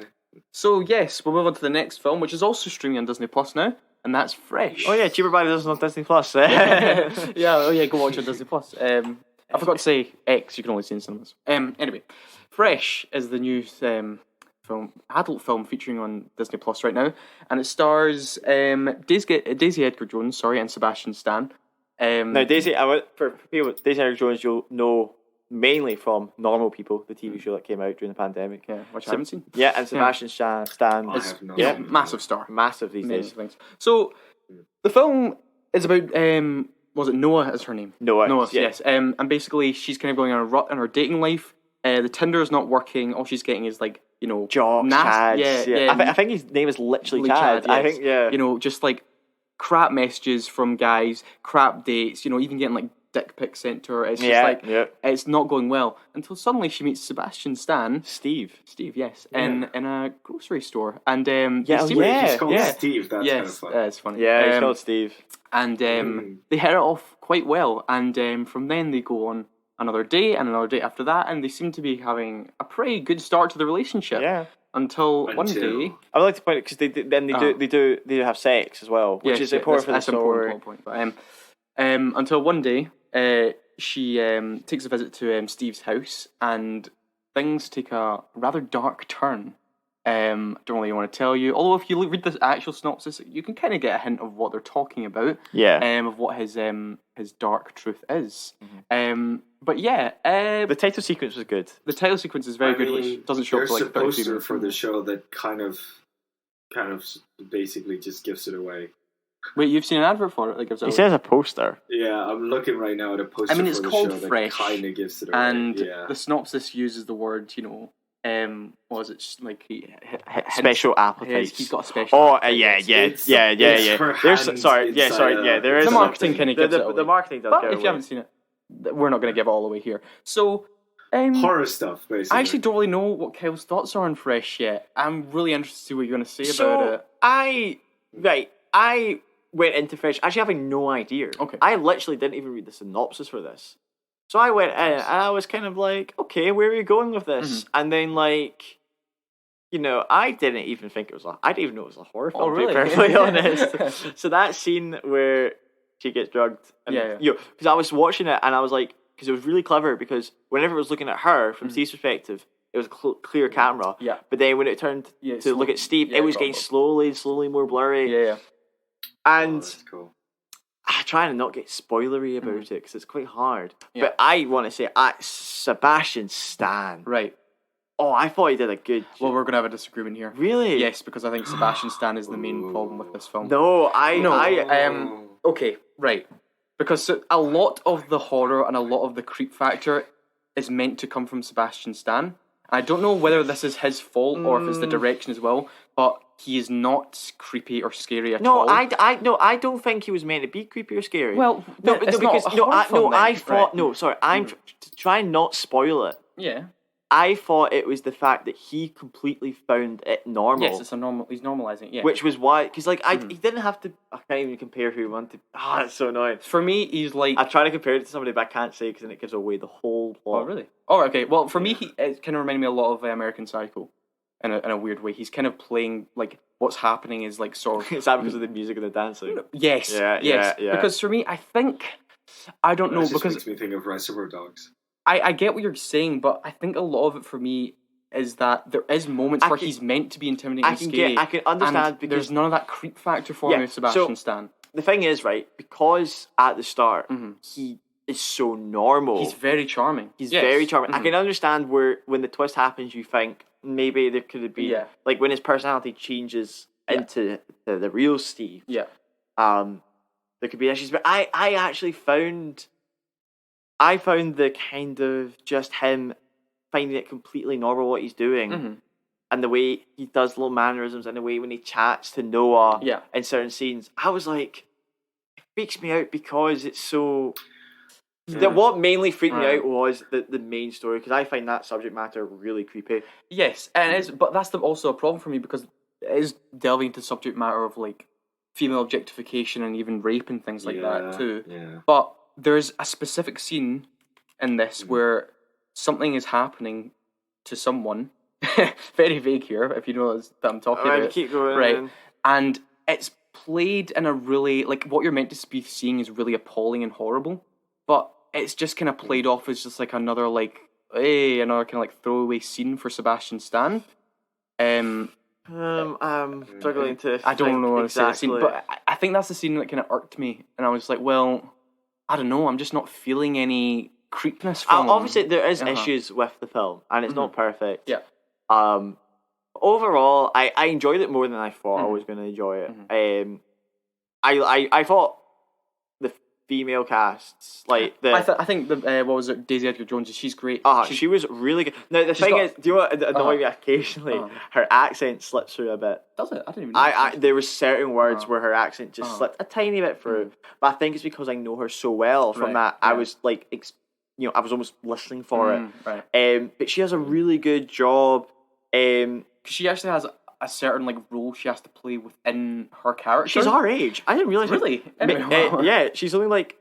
Wow. 24? She's older than you, younger than me. She's like in that weird gap. Yeah, she has like a specific role she has to play within her role. Yeah, and I think she does that really well. I like and that. she has to like really push herself into really horrible situations, which I'm like, maybe, that's very good. Maybe I like when they do that. I like when they do that in films where like the actor's playing a character but they're also playing a character. You know, like that kind of thing. Yeah. It's a really tricky line to. Hopefully, one day, if we do a horror thing, I would like to come back to this film. Oh, really? Okay. Because I want to talk about how I wanted it to end. Oh, because because I think there's a better way to end this, which would actually be creepier. Yeah, but the ending for me is actually kind of funny. I kind of like the last shot of this film. I think that's very funny. I can't really say what the last shot is. Are we talking about the last shot? I'm talking about the last shot. The pan up. What do you think? No. And the last shot is that pan up, that weird artistic-y thing. Oh right, yes, yeah. Well, I was thinking of the other thing. Sorry. No, right. Okay. I was thinking of another. Anyway, so I'm gonna just without spoiling it. What would you guys think? Like, what would you talk about? Like, if someone asks you what the theme of this movie is, what is it trying to say? With like the idea, obviously, it's a horror film and it's tackling certain issues. I think what actually do you think it's kind of bookended in a nice way. in a nice way, not actually a nice way. Between like the first date she has with a random guy, and then the way Sebastian Stan's character is sort of speaking to her, Steve. And it is kind of all about that sort of like basically it is about objectification, and it's about very serious like you date rape as well. It's kind of delving into all that stuff and sort of just like how from a male point of view what's happening, the horrible stuff that's happening can be so trivialized and they can't see through that. And that's kind of it's so like it's the about whole that. power dynamic kind of thing when it comes to dating and okay. But what would you rate it, Kyle? I'm going to give it a 7 You're gonna give it a because 7? overall I did enjoy it. Yeah, I do think it's really well directed, and I think because there's not many locations in it, I think the way it's shot is actually quite clever, and some of the stuff they do, there's a really good angle actually when she wakes up and sees Sebastian in this corner. It's actually really good.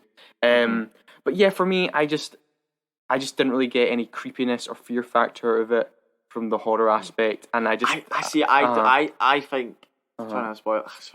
I don't think it was going to be like a. No, I know that. That's kind of the point, though. Lewis, because you are a guy, and this is a film. I understand what it's going for, but for me, I was never like or shocked or anything or like anything. I'm going to give it a 6 out of 10. Okay, that's it. Okay, so what's next? We're at. Well, you know what's next, Kyle. We've been waiting for this all day. We'll leave that to last. Why? I was gonna. Oh, there's another one. Yeah, just quickly do a great thing, and then we can finish on. Oh, I wanted to end with Great Freedom. No. We're going Deep Water. Right, okay.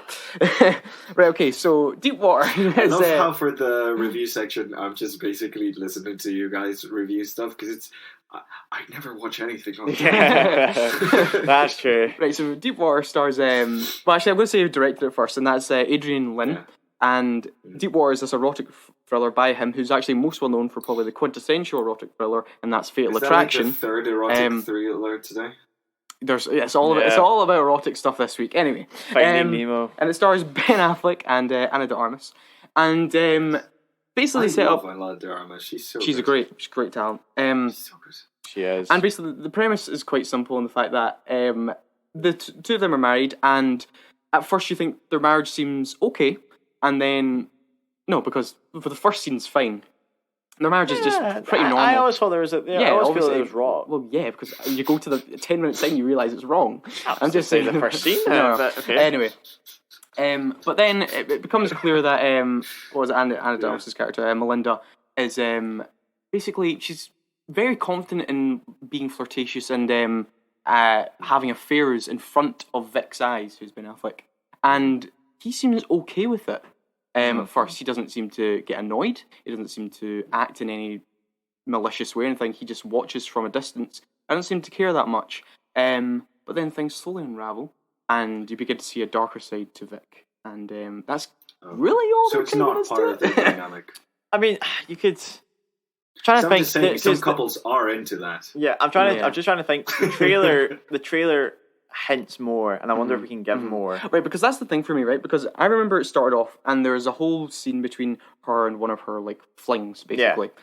And there's a really good scene between him and Joel, who is the fling, between Ben Affleck, and the Joel character. And there's that whole joke about. The joke where he's just like, oh yeah, I remember her last friend, and it's like, oh yeah, I killed him. Who just happened to be gone missing, actually. And Ben Affleck does go, oh yeah, I killed him. And then it's like, it sets off this really ambiguous thing, and the guy's like, wait, are you being serious? He's like, I don't know, am I? And and it's like, I really love the ambiguity at the start. I was like, wait, is this how it's going to be? Is Ben Affleck completely innocent, or is there going to be a darker side to him? Does he kill people? Does he kill these flings? Is that whole thing? Yeah. But it doesn't really go into that, and it's kind of a shame it doesn't lean into that ambiguity. Because what we get is quite really cut and dry. Yeah. Do you not think? The issue is, I felt the first hour went by and nothing much really happens. The only thing that does happen is that one conversation. Yeah. And then the midpoint happens, and I personally thought it was going a completely different way. Because I wrote this. Liked your way down. Yeah, I actually wrote this way down. Because I was convinced this is how it go. Because I thought what ended up in the end would have been too cheap. just to rely on what they went for. yeah. I was like, nah, this film's gonna be smarter than that. This could be like a Gone Girl scenario where you don't think it's gonna be, but then it did, and it ends so abruptly, actually. Yeah. But not before one of the greatest scenes in cinema history. Great climax scene with a car and a bike. A car and a bike. And coincidences everywhere. Like there's a car and a bike chase. And you know, it's incredible how fast pedal operated vehicles can be. And it's I thought when you were talking about this scene that it was a comedy movie that you had seen. No. That's the thing, because honestly, see at the end, I was like, right, this guy is actually he's not directed in a long time to be fair, right? Yeah. But he has done some quite well regarded films, and especially Fatal Attraction, which is a very well known erotic thriller. Yeah. And I thought, is this a joke? I genuinely couldn't tell, and I was like, he can't be taking this seriously. No, because it was the joke. So I'm gonna have to say, because I'm not going to mention characters. I'm just going to say what happens. There was a crash, right? So there's the bike is pursuing this car, and it's through like a forestry trail sort of thing, and basically the driver in the car starts swerving and goes off the track. And I was convinced that, right, they are going to just smash into a tree, right? Yeah, no, they go off a ravine and do a complete 180 and just crash the car and destroy it. I genuinely was crying with laughter. Is there an explosion? Is there an explosion? I wish there was. No, there's no explosion. It would have been better with an explosion.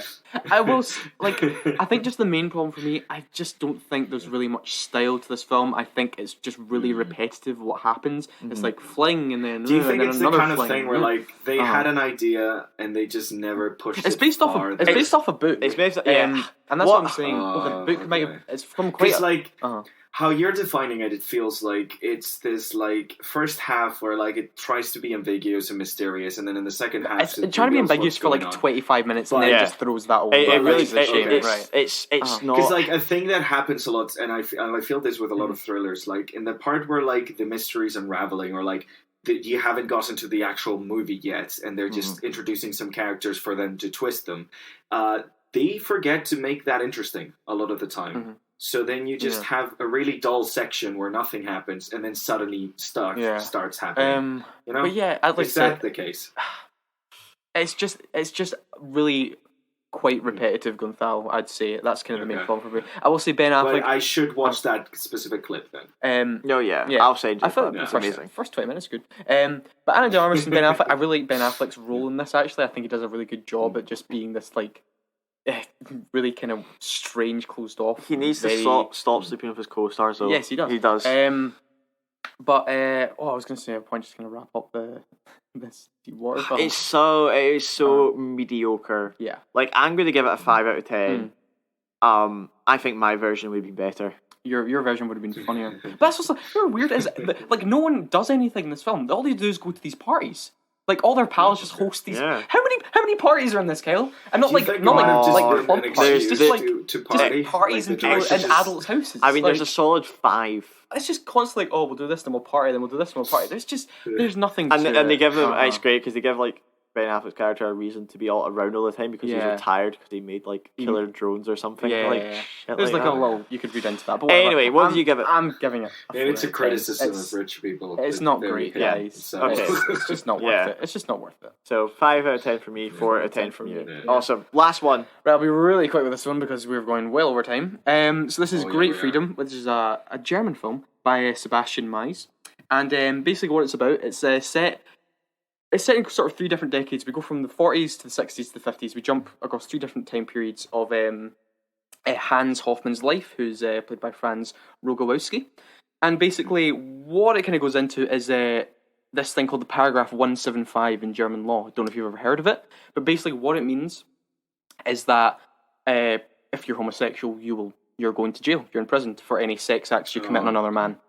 Okay. And the really dark thing that I love it when films show you aspects of history you didn't realize existed, is that even those who were sent to concentration camps in the Holocaust because they were gay, immediately after they were freed by the Allies, they were just put into jail because they were gay. So it's it shows you an aspect of history. I'd never even heard of the paragraph 175. It's I had no idea a this really part of history bleak happened. sort of, it's like how can something so inhumane happen to us, and it just highlights this really and horrible also parts of like society. that wasn't that long ago. No, Like, to me no. that's the scariest part. Yes. Like that was like what, 50 years ago? Oh yeah. It's just 60? like, and that's the point. It takes you up to 1969, which is when the law was abolished. Only that late, and actually, it has this really good point where like they're in prison watching the moon landing, and it's like, well, we can reach the moon, but we're still stuck with these inhumane laws, or like we're in jail because we're gay. Anyway, Oh my God. it's phenomenal. And although I said the plot sounds very bleak, there is actually a lot of heart and good spirit in it. That all comes from Hans, who's absolutely phenomenal in film. He has just this ability to sort of have like a pure positivity and spirit and in his fight, and that he's like, he will constantly keep going even though he gets put in jail multiple times for being gay in this film.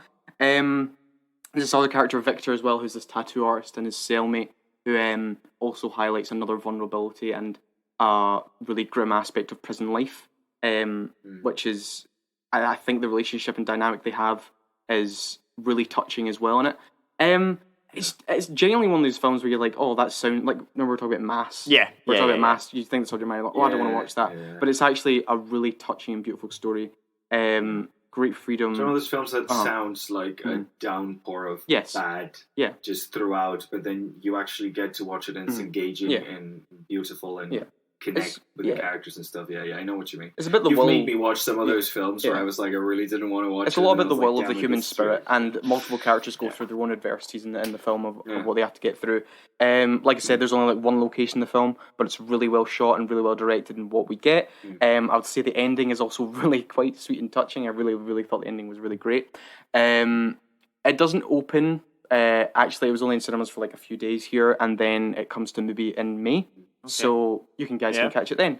But for me, Great Freedom, I'm probably going to give it a solid 8 out of 10. I think it is. Maybe, I'm going to give it a solid 8 out of 10. It's definitely worth a watch. And shows you another aspect of history that you didn't know about. So there. Awesome. Right, so that wraps it all up. Yeah. Really quick reviews. Yeah, Well, that was a lot of reviews this week. Yeah, it was a lot this week. So yes, thank you guys as always. Thank you guys for giving us your reasons and why you love those Pixar films so much. And what are we doing next week? Next week, I actually haven't told you guys yet. I'm right. What were you gonna guess? This is Well, a surprise. Oscars are Sunday, aren't they? No, we record Sunday during the day. Never mind. So it'll be next week. Yeah, we did the week after. So I was hoping we could do. I think we may have done this before in an old version of the show, but guilty pleasures. What do you mean? No. Guilty pleasures. Yes, Okay. films that are, you can look at the like ratings and stuff like that, and people are like, that's trash. But you know what? I kind of like that film. I think we could easily do that. Come on, okay. Just have a look. But Anyway, we know our bad. Weirdly, a lot of the ones that we did use, we also used in Hidden Gems. As in me and That's him, true. we've used Speed Racer. and to mine. No, Speed Racer is good. Okay, it's not a bad to movie. use. Well, I God used damn it. Sky Captain. And, Sky Captain. and- Sky Captain's It's definitely quite well rated. not a Yeah, but we movie. used it in Guilty Pleasure. I can literally get that. But look for stuff that's anyway. Never mind. Okay. We can talk about it if you guys don't want to do it. But anyway, so thank you to Gonzalo. You're welcome. Okay, and Kyle. Thank you. And that is Unwanted. Yeah. Please follow us on Spotify and YouTube at just Unwanted Opinions. You can also go to the website for more reviews and articles at unwantedopinion.net. Yes, please like and subscribe. Everything you do for the channel will help. So that's it, and see you next time. Bye. See you next time.